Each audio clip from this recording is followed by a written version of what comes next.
오늘 본문 말씀은 창세기 34장 말씀입니다.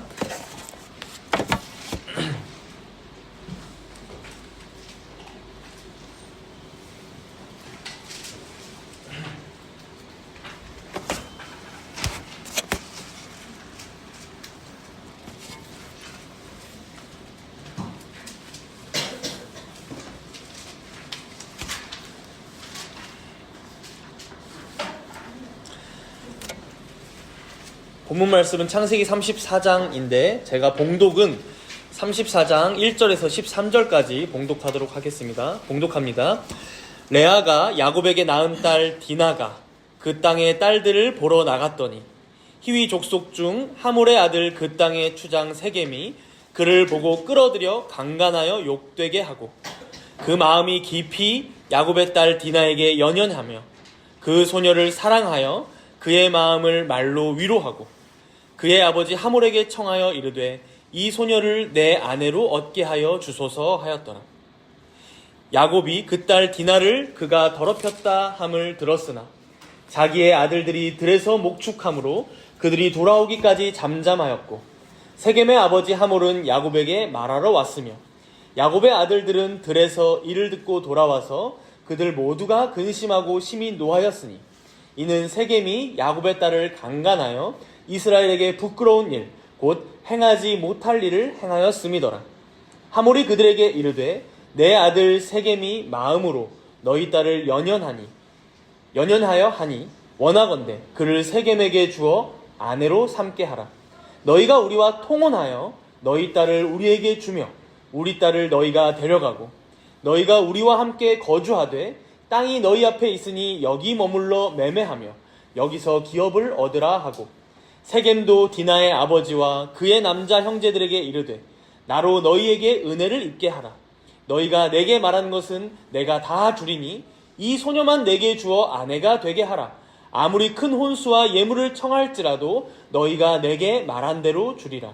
야곱의 아들들이 세겜과 그의 아버지 하몰에게 속여 대답하였으니 이는 세겜이 그 누이 디나를 더럽혔음이라. 아멘.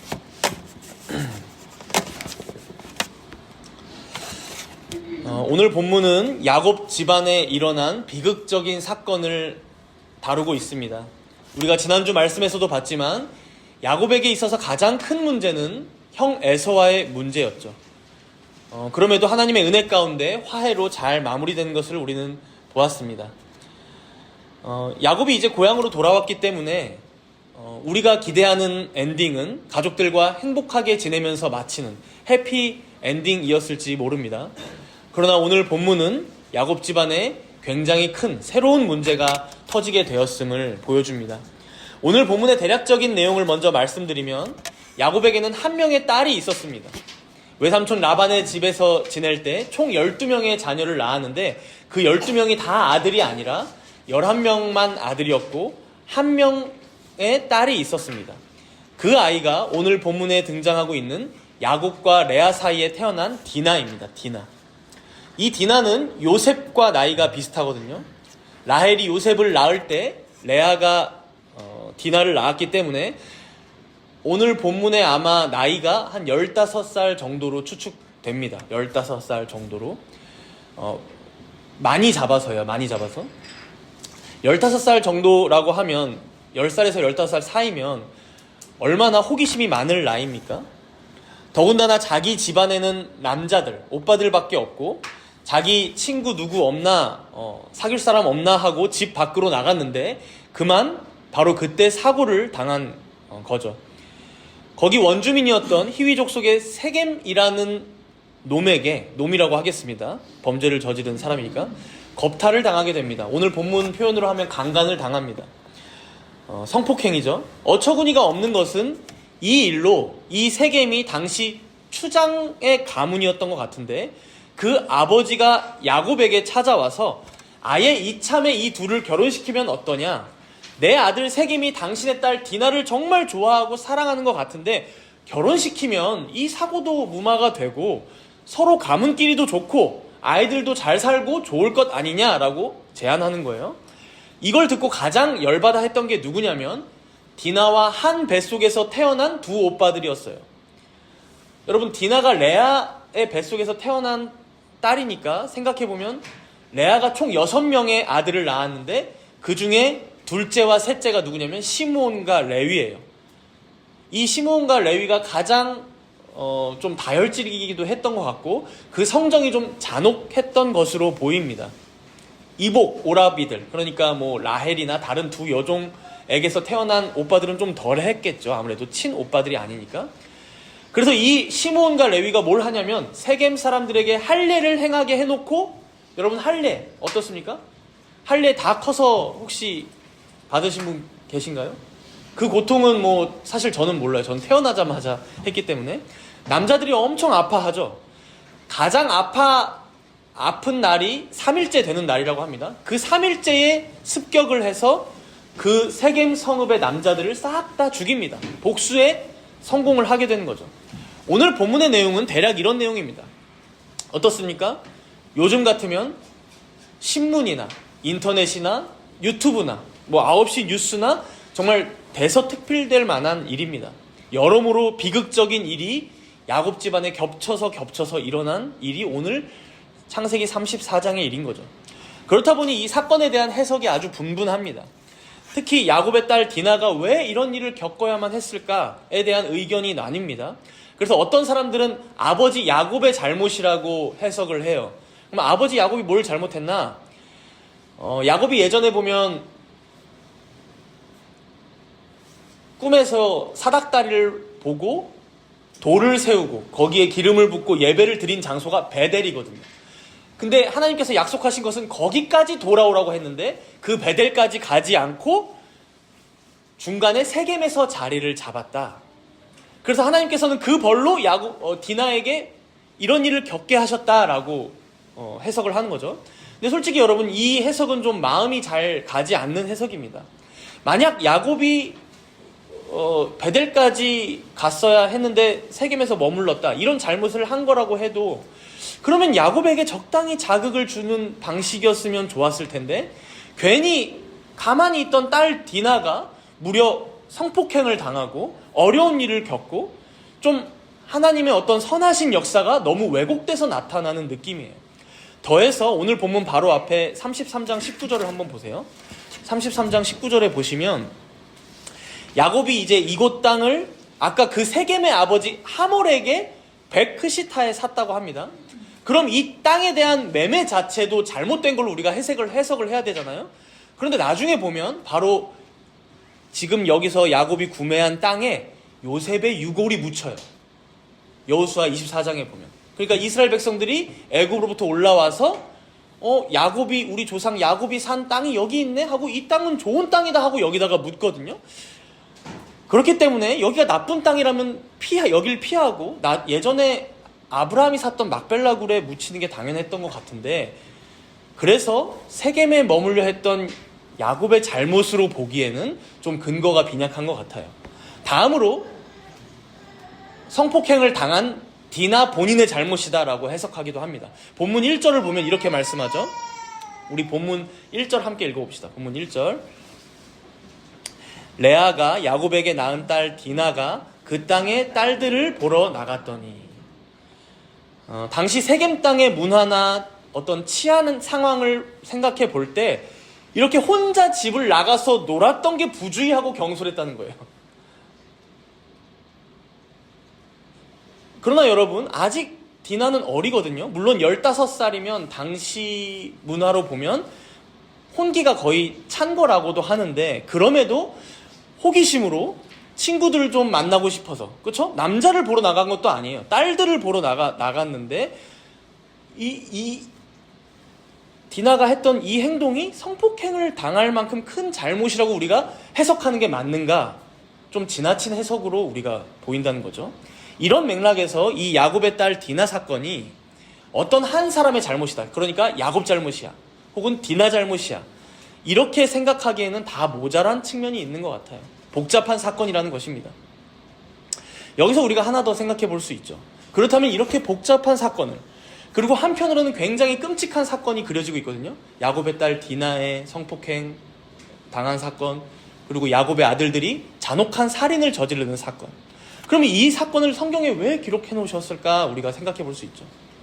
야곱 가족에게 당시 세겜에서 살면서 여러 좋은 일, 행복한 일도 많았을 텐데 우리가 살다 보면 그렇잖아요. 슬픈 일도 있지만 때로는 기쁜 일, 좋은 일도 많거든요.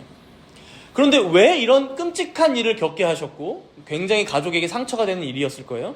더 나아가 이걸 굳이 여기에 왜 꼭 이렇게 한 장이라는 분량을 할애하면서까지 이렇게 기록하셨을까 하는 거죠. 이런 측면에서 오늘 설교 제목을 이렇게 정했어요. 우리 설교 제목 보시고 한번 다 같이 읽어볼까요? 주보에 다 같이 시작. 이방 땅에서 살아가기.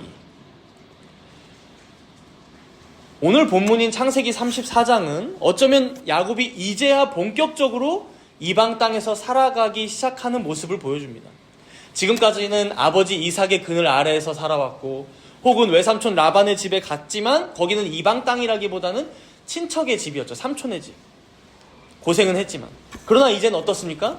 고향으로 돌아왔지만 아버지의 그늘 아래도 아니고 오롯이 자신이 이 자녀들, 이 집안을 책임져야 하고 가르쳐야 하고 그리고 그 주변에 하나님 믿는 사람이라고는 제대로 있지도 않은 진짜 이방 땅에서 살아가기 시작하는 모습을 보여주고 있다는 거죠. 결국 오늘 본문이 기록되어서 우리에게 교훈하는 바는 단순히 야곱이 베델까지 더 내려갔어야 했는데 혹은 야곱의 딸 디나가 이렇게 부주의하고 경솔하게 집을 나가지 않고 더 신중했어야 되는데 이 정도 수준에서 우리의 잘못을 교정하려고 가르쳐주려고 한 것이 아니라 더 깊은 차원에서 하나님의 백성들이 아직 하나님의 나라가 온전히 임하지 않은 이 땅, 이 이방 땅에서 살아가는 동안 어떻게 살아가야 하는지를 좀 더 깊고 넓은 차원에서 여러 가지 내용들이 복잡하게 얽히고 설켜 있지만 그런 게 이 땅에서 살아가는 우리의 처지요. 그만큼 우리가 얼마나 많은 것들을 고려하고 더 수준이 높아져야 하는지를 우리에게 보여주시는 말씀이라는 것이죠. 하나님 백성으로서 세상과 구별되지도 못하고 또 거꾸로 너무 구별되려다가는 디나의 두 오빠들처럼 엄청난 폭력을 저지르고 마는 그런 잘못을 저지를 수밖에 없음을 우리에게 보여주면서 교훈하고 있는 것입니다.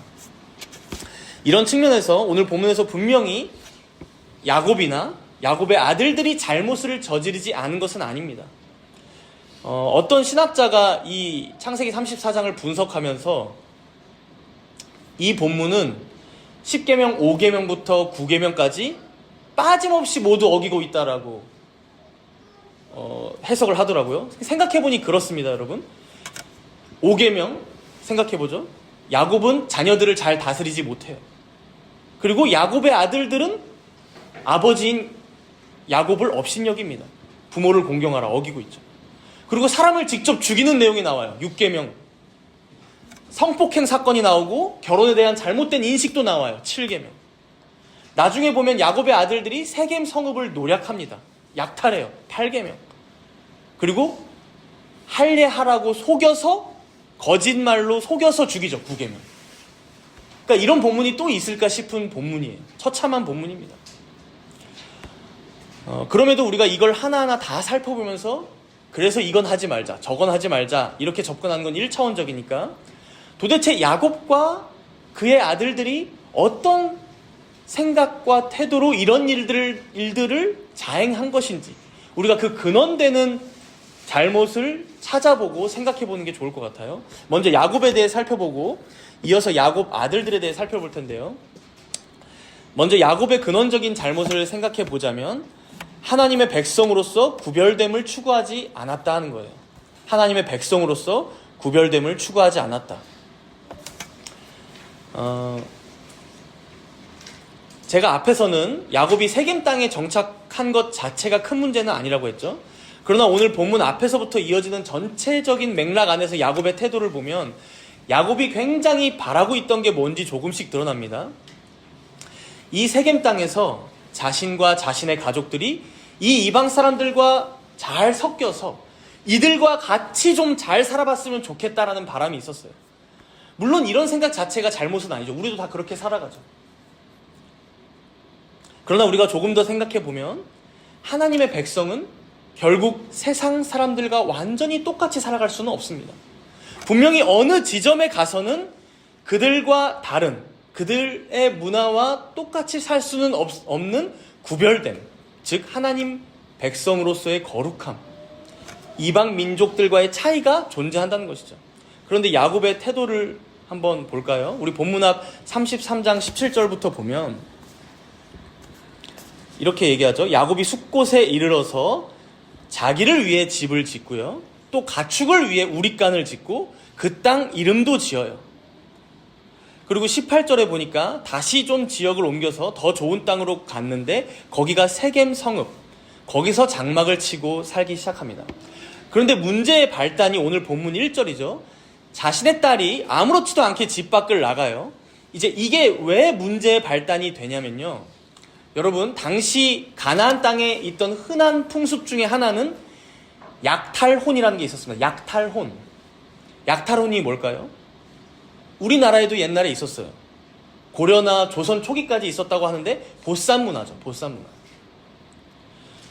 이게 원래는 과부들이, 재혼하지 못하는 과부들을 보쌈으로 해서 재혼시키려고, 이제 사회적으로 무리 없게 자연스럽게 재혼을 시켜서 재가를 하게 하려고 존재했던 문화인데, 어떤 때에는 이걸 총각들이나 처녀들에게 했다는 거예요.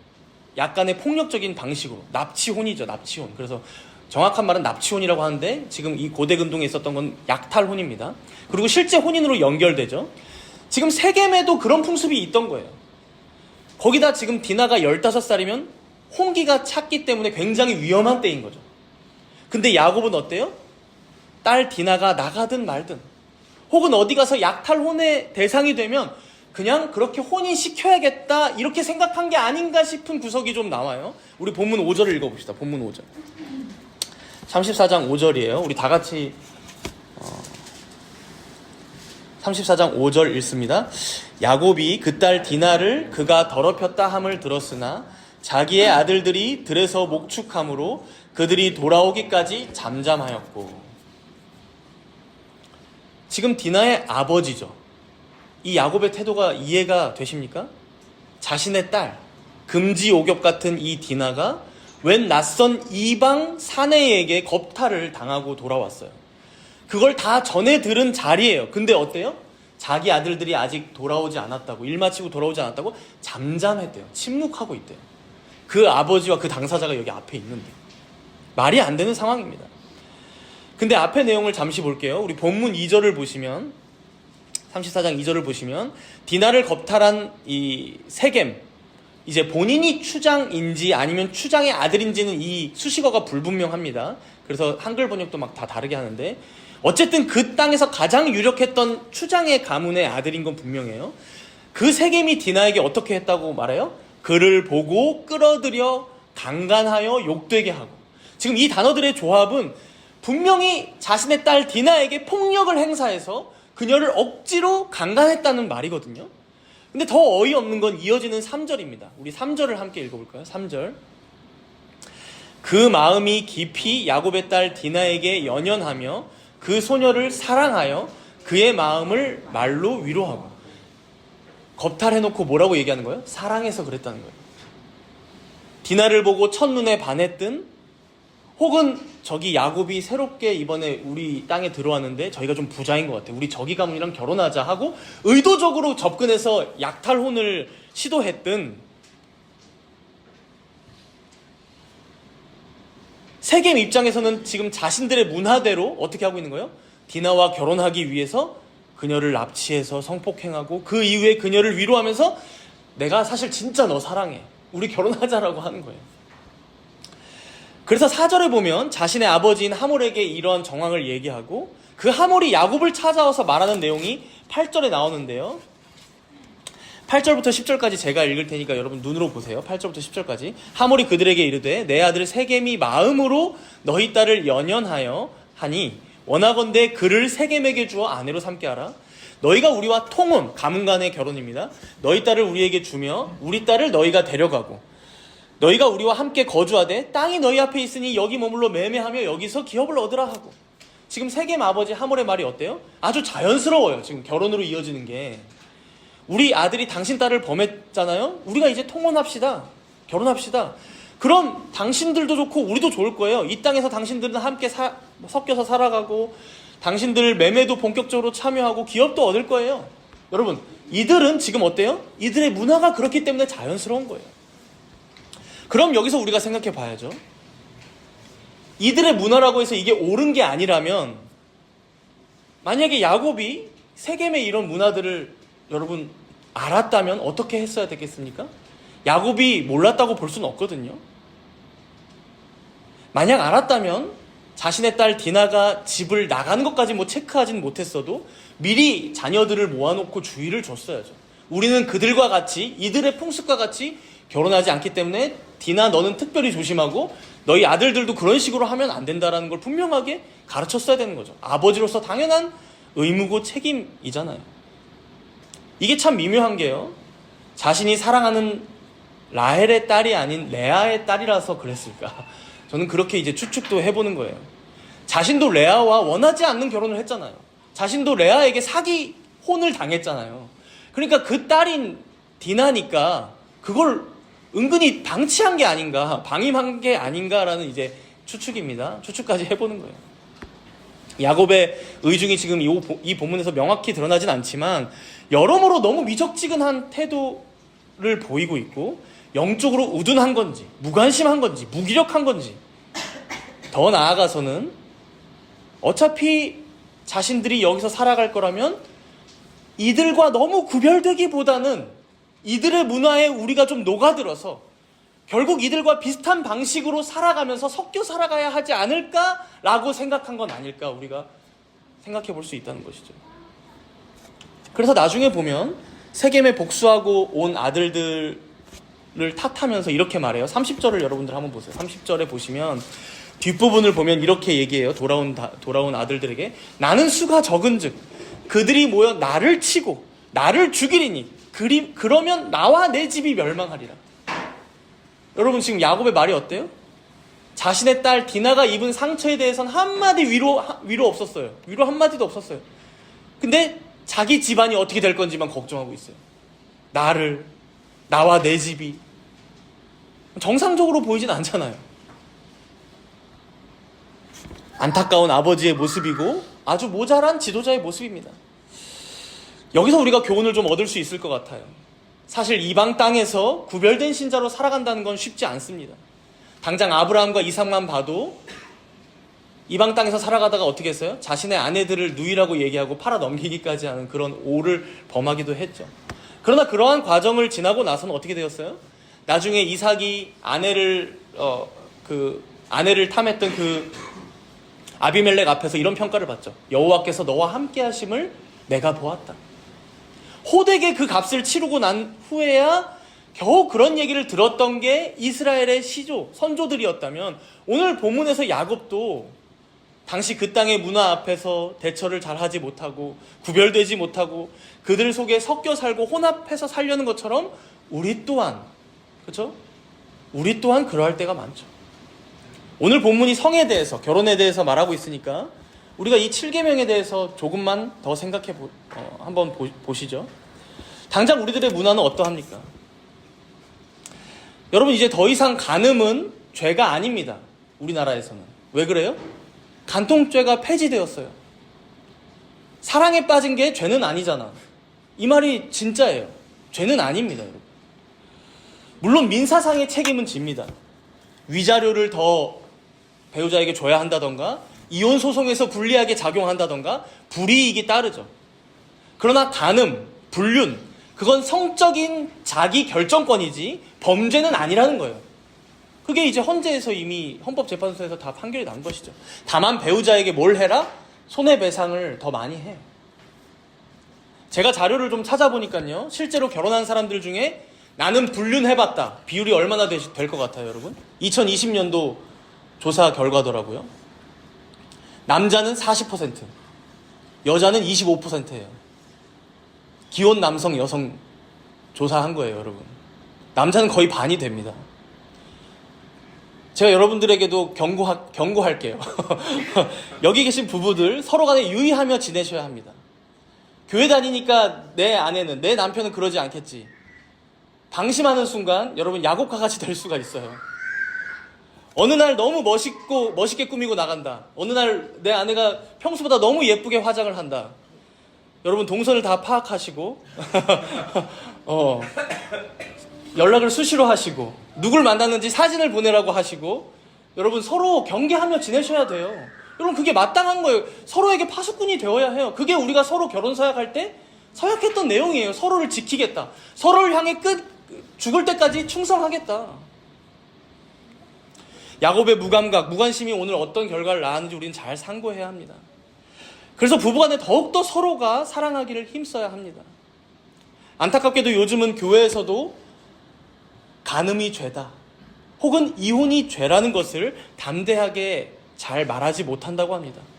왜 그럴까요? 너무 많이들 그 죄를 지고 있기 때문에. 그 40%가 세상의 40%만이 아니에요, 여러분. 교회 안에서도 40%를 유지한다고 보시면 됩니다, 사실상. 이혼하신 분이 여기 앉아 계시고, 혹은 간음을 저질렀던 과거가 있으신 분들, 혹은 현재 그런 분들이 또 여기 앉아 계시고. 물론 여러분, 각자가 다 말로 할 수 없는 일들을 겪으셨을 수 있습니다. 그러나 분명히 간음은 하나님께서 제정하신 결혼의 서약과 가정의 질서를 깨뜨리는 범죄입니다. 더해서 이혼도 하나님이 짝지어 주신 것을 사람이 나눌 수 없다라고 예수님이 말씀하셨어요. 이렇게 성경이 말씀하는 것들을 분명하게 교회가 말할 수 없다면 교회가 세상과 다른 게 무엇이 있겠습니까? 오죽하면 세상과 교회는 별로 차이 없더라. 아니 교회 가보니까 거기 더 성추행이 많고 간음도 많고 세상보다 더 추악한 구석이 많더라. 이런 게 요즘 일반적인 시선이잖아요. 혼전순결이나 음란물이나 야동 이런 것도 마찬가지예요. 요즘 혼전순결 얘기하면 무슨 조선시대냐, 고리타분한 얘기하지 말아라. 음란물도 여러분 요즘에 유튜브 어디 영상들 보면 야동 본다고 여러분 흉대는 세상이 아니에요. 그죠? 너무 아무렇지도 않게 얘기하고 서로 그것으로 웃고 떠드는 시대입니다. 그러나 여러분, 이 하나님께서 우리에게 주신 이 몸은 그렇게 아무렇게나 자신의 쾌락을 위해 사용하라고 주신 몸이 아닙니다. 부부간의 성관계는 하나님께서 허락하신 결혼의 축복입니다. 서로를 향한 사랑과 헌신과 희생의 표현입니다. 그리스도와 교회의 연합을 가시적으로 이 땅에 드러내는 영적 연합의 상징입니다.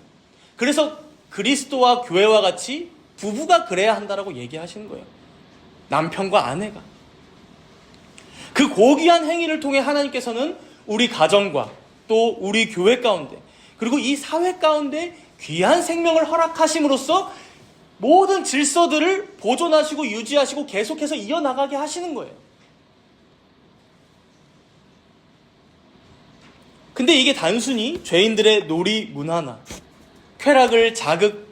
쾌락이나 자극을 추구하는 수단으로 오늘 본문의 세겜처럼 자신의 정욕과 탐욕을 해소하는 도구로 사용한다? 이런 문화나 풍습에 우리는 담대하게 대항하고 저항해야 한다는 것이죠. 단순히 성의 문제만 있는 게 아닙니다. 요즘 우리가 묵상하는 잠언 책에서도 팀 켈러 목사님이 말씀하시던데 아이들이 태어날 때 다 어디론가 비뚤어진 기질을 갖고 태어난다는 거예요. 어떤 친구들은 너무 낙천적이라던가 어떤 친구들은 너무 두려움이 많다라던가 그러면 부모가 어떻게 해야 돼요? 그것이 무조건 맞는 모습이 아니기 때문에 아이들의 말을 들어줘야 한다. 혹은 그대로 냅두면 잘 큰다.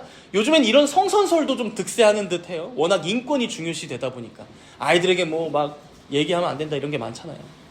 그러나 여러분, 아이들 정말 냅두면 잘 자랍니까?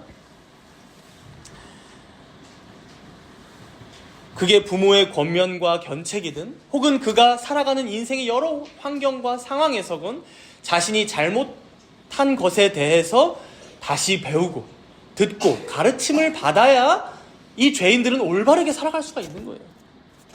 다 컸지만 우리 또한 마찬가지입니다. 우리 또한 마찬가지예요. 세상의 문화가 우리를 향해 거세게 다가옵니다. 내일이 되면 우리는 또 그 세상 문화의 바닷속으로 빠져들게 됩니다. 그럼 어떻게 해야 돼요? 무조건 그 시류에 휩쓸려야 합니까? 그들과 혼합되어서 섞여서만 살아가야 합니까? 아니라는 것이죠.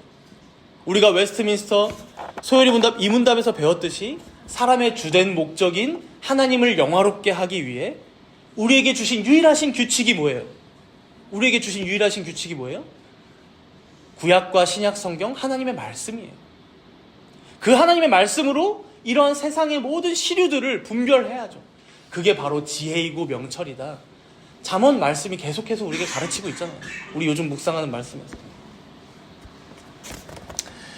이쯤에서 우리가 이제 야곱의 아들들의 반응도 살펴보면서 한 가지 교훈을 더 생각해보면 좋겠습니다.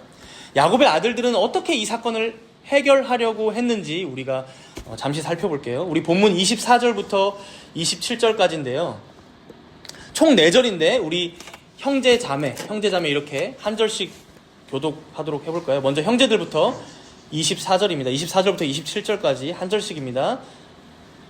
24절 시작. 성문으로 출입하는 모든 자가 하몰과 그의 아들 세겜의 말을 듣고 성문으로 출입하는 그 모든 남자가 할례를 받으니라.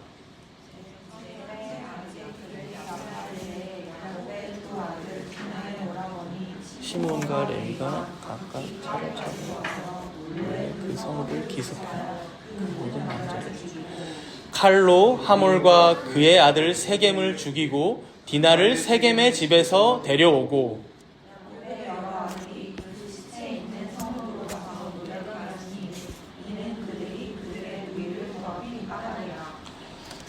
이 두 오빠가 어떻게 이 사건을 해결합니까? 아주 끔찍한 살상을 벌입니다.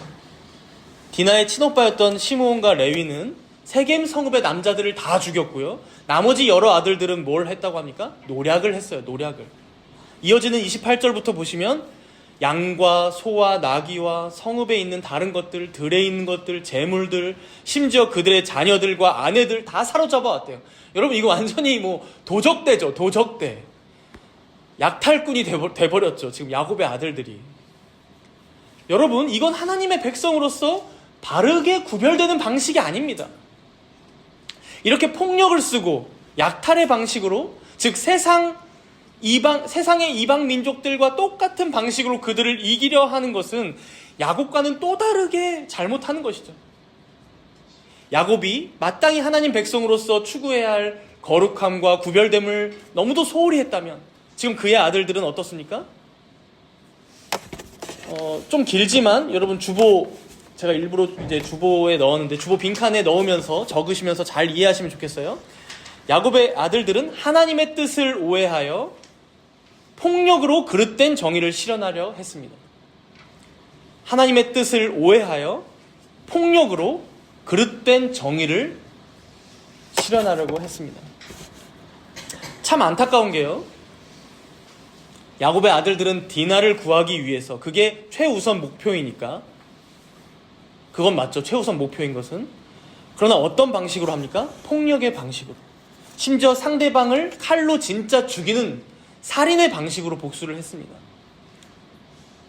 그러나 이들은 하나님의 뜻을 오해해도 단단히 오해한 것이죠. 먼저 이들이 디나의 결혼을 막은 것은 잘했습니다. 디나의 결혼을 막은 건 야곱이 아니라 야곱의 아들들이었어요. 본문에 보면 세겜의 아버지 하몰이 왔을 때 우리는 구별된 하나님의 백성이기 때문에 우리 동생을 할례받지 않은 다른 이방 민족과 결혼시킬 수 없어 라고 말했어요. 이건 맞는 얘기예요. 그러나 하나님 백성이라는 그 거룩함을 명분 삼아서 이제 어떻게 거짓으로 속입니까? 그러니 너희들도 모든 남자들에게 할례를 행해라. 그럼 우리가 동생 디나를 너희에게 주겠다. 결혼시켜 주겠다.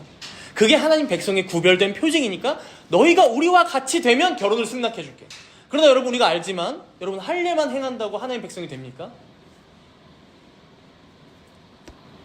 그래서 결국 이렇게 속여놓고 어떻게 해요? 그들이 가장 아플 때, 가장 움직이기 힘든 그 3일째에 딱 쳐들어가서 시므온과 레위가 칼을 빼들고 남자들을 전멸시켰던 거예요. 이걸 야곱이 알게 되고 책망하자 본문 마지막 우리 31절 한번 읽어볼까요? 31절입니다. 함께 읽습니다.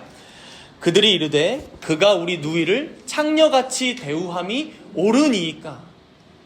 무관심하고 무기력한 아버지 야곱에게 대항하며 말하는 거예요. 우리 누이 디나가 이런 대우를 받는 게 옳습니까?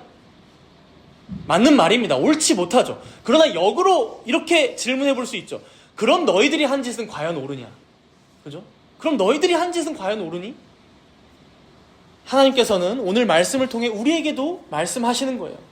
현재 이 땅의 교회들이, 그리고 성도들이 세상과 구별되기 위하여 하는 일들이 과연 옳으냐? 그렇게 세상 앞에서 힘과 세력을 과시하고 때로는 그들이 하는 방법과 똑같은 방법, 아니 더한 방법으로 폭력을 행사하고 겁박하고 협박하는 방식으로 교회의 거룩함을 유지하려고 하는 게 그게 과연 옳으냐? 이런 의미에서 참 안타까운 것이 최근에도 발의도 되지 않은 그 차별금지법에 대항해서 교회가 어떻게 했습니까? 10월 27일 날, 그것도 종교개혁 기념주일이라고 해서 대형 교회들 중심으로 수많은 교회들이 광화문에 모였어요. 기도한다고 모였다는데 사실 기도야 각자 교회에서 하면 되죠. 100만 명의 세력을 뭐하러 보이겠습니까? 의도가 있는 것이죠. 그거 집행하면 우리가 들고 일어날 거야. 이런 힘의 논리로 모인 겁니다. 안타까운 것은 결국 정치적으로도 이용당했죠. 정치적 모임이 아니라고 많은 교회들 더 많이 참여해달라고 얘기해놓고 결국 여러분 단상 위에 누가 섰습니까? 마이크를 들고 전광훈이 섰습니다. 당시에 윤석열 대통령 지키기 전국 대회, 그걸 동시에 그 장소에서 벌여서 똑같은 모임으로 만들어버렸어요, 여러분. 10월 27일 지나고 난 평가입니다.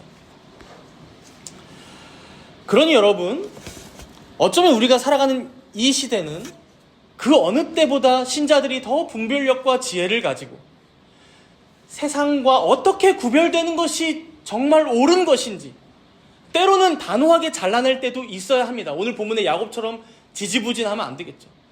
그러나 때로는 너무 극단적으로 야곱의 아들들처럼 세상의 방식으로 대응하려는 자들에게는 하나님의 방식은 선으로 악을 이기는 것임을 알려줘야 하죠. 선으로 악을 이기는 것.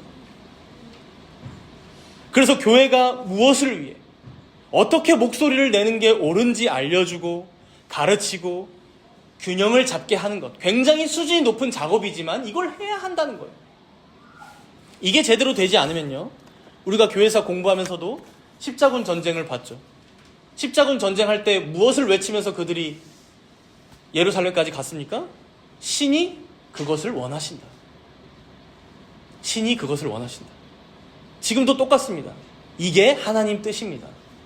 과연 그렇습니까? 야곱의 아들들도 이게 옳아요. 이게 하나님 뜻이잖아요. 정말 그럴까요? 신기하게도 오늘 창세기 34장 본문 전체 어디를 뒤져보아도 하나님이란 단어 한마디가 등장하지를 않아요. 이런 장은 창세기에서 굉장히 희귀합니다. 여러분, 하나님은 그걸 원하지 않으세요. 그런 방식을.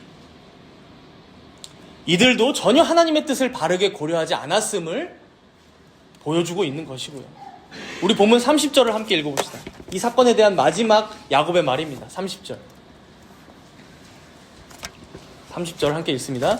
야곱이 시므온과 레위에게 이르되 너희가 내게 화를 끼쳐 나로 하여금 이 땅의 주민 곧 가나안 족속과 브리스 족속에게 악취를 내게 하였도다.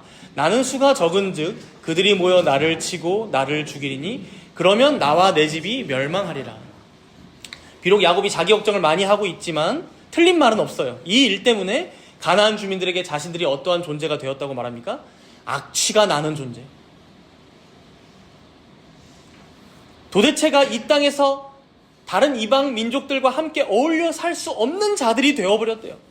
우리가 그들을 멸망시키든 혹은 그들이 우리를 멸망시키든 끝을 보는 싸움을 하지 않으면 이 땅에 살아갈 수가 없게 되었다고 얘기하는 거예요. 요즘 한국교회 모습을 보면 그러하죠. 가면 갈수록 교회가 세상의 시선에서 어떻게 비춰집니까? 이단, 사이비, 무자비하고 잔혹하고 차별적이고 혐오적인 언사를 그치지 않는, 도저히 세상 사람들과 함께 어울리며 살아갈 수 없는 단체와 모임으로 비춰질 때가 많죠. 안타깝게. 그래서 여러분, 오늘 말씀의 결론은 어찌 보면 뻔하지만 어쩌면 우리에게 언제나 항상 중요한 결론으로 이어집니다. 여러분, 교리를 모르면 사람이 이상해집니다.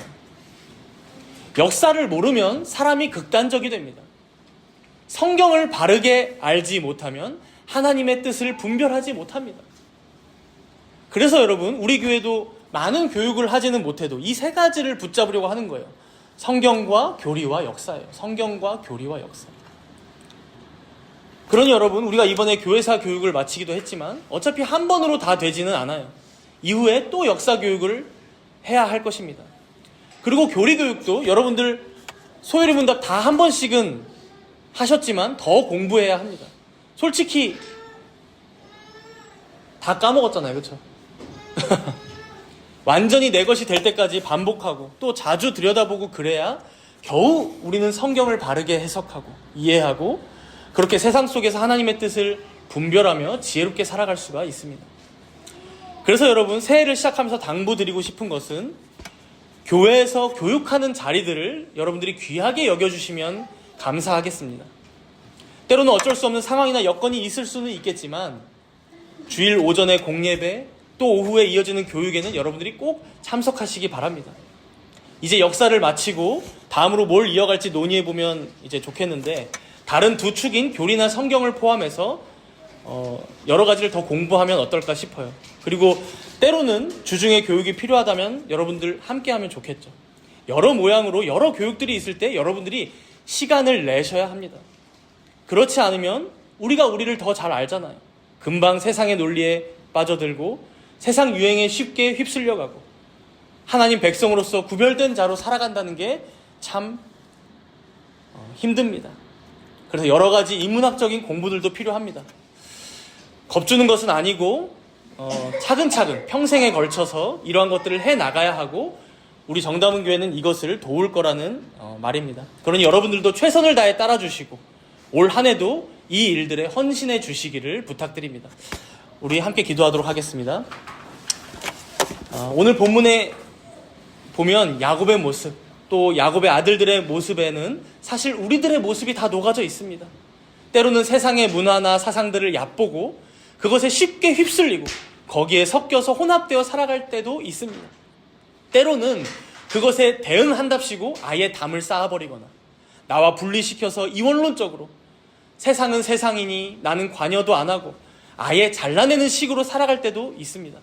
그러한 우리의 미성숙한 태도들이나 신앙관이 있었다면 이 시간 회개하고 앞으로 우리 한국교회와 또 우리 정다문교회 모든 성도들이 이 세상 가운데 조화롭게 어울려 살아가면서도 구별된 하나님의 백성으로 하나님의 계명을 좇아 살아가는, 하나님의 뜻을 분별하며 살아가는 성숙한 신자들 모두가 되게 해달라고 이렇게 회개와 간구의 기도로 우리 잠시 함께 기도하도록 하겠습니다.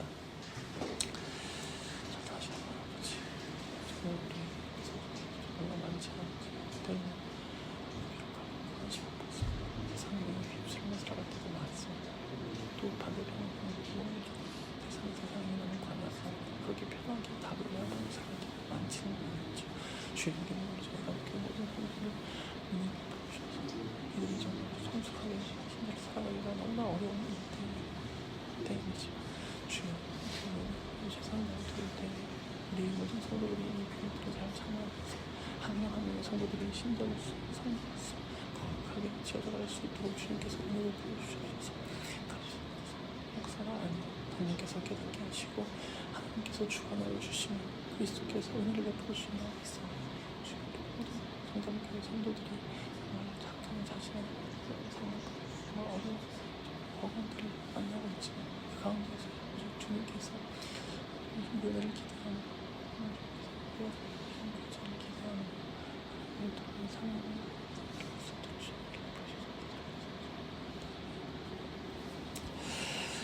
오늘도 말씀을 통해 우리를 가르치시고 교훈하신 하나님 아버지 감사를 드립니다.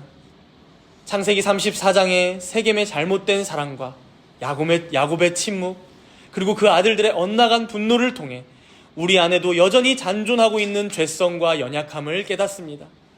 주님의 십자가 사랑으로 우리를 덮어주시사 이기심과 폭력을 버리고 오직 주님의 공의와 사랑을 따라 살아가게 하여 주시옵소서. 이 땅을 살아가는 동안 하나님 백성으로서 구별된 그 거룩함을 잃지 않으면서도 세상과 조화롭게 살아갈 지혜를 더하여 주시고 특별히 성적인 죄악들과 여러 탐욕과 거짓들이 가득한 이 시대 속에서 진리의 빛을 비추는 정결한 교회, 거룩한 성도로서 우리 모두가 세워져 갈 수 있도록 역사하여 주시옵소서. 다가오는 한 주간도 주님의 말씀을 의지함으로 믿음 가운데 승리하는 모든 주의 권속들 되게 하여 주시옵소서. 감사드리며 예수 그리스도 이름으로 기도드리옵나이다. 아멘.